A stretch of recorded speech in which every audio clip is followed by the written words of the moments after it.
Good morning. This is Fahim Zaman from Chino, California, in the United States. Doing my lesson 4 Intro to Music Production peer review assignment, and I'm gonna do it on hopefully successfully using a compressor on one of my own pieces of music, and hopefully I'll be able to show you guys how to use it successfully. Okay, here we go. So here's a song that I'm working on. It's called Wishing Well, and I showed it to a couple people. On the vocal track, I wanted it to be kind of distorted and like sounding like it's coming from one of those old radios and stuff. So here's what I have. Let's see, and we're using my computer. All right, let's get to the vocal track. See, so it sounds really tinny and really like the distortion just like totally blew out the high end. And a lot of people that I showed it to, there's another.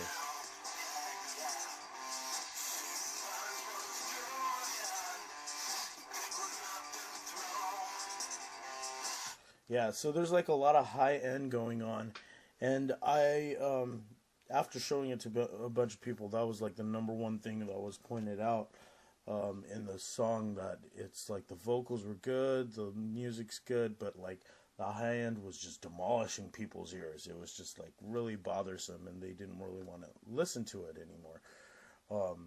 Almost to that point. So, learning about compressors in this past week actually, I thought it would be a great idea to try to attack this problem with the song, since I need to anyways.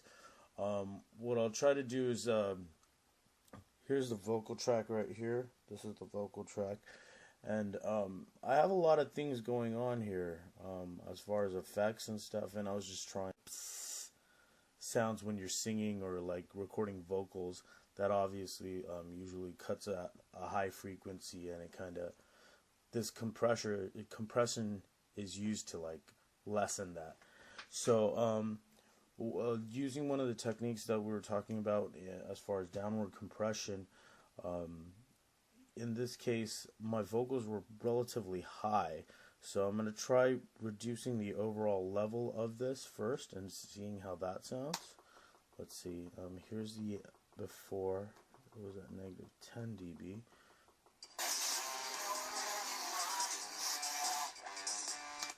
And if I lower it, say, I'll just lower it a couple dB, or actually let's go down to, I lowered it a total of 4 dB FS, and here we go. Let's hear how it sounds in the overall mix.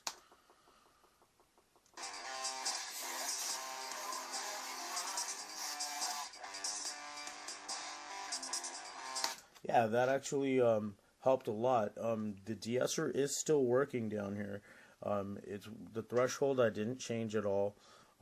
It's pretty much stock, but yeah, right away I could notice that the vocals came down to a level that's a bit more better in the mix, I believe. The guitar was more clearer, so I'm guessing there's less conflicting frequencies right there with my vocals being distorted at such a high frequency, and my guitar playing being at the frequencies that they are at.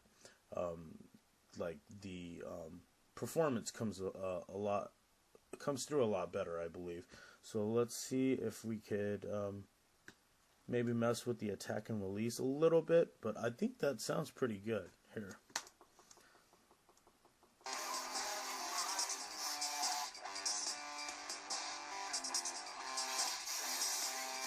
Okay, now if I mess with the attack, here we go.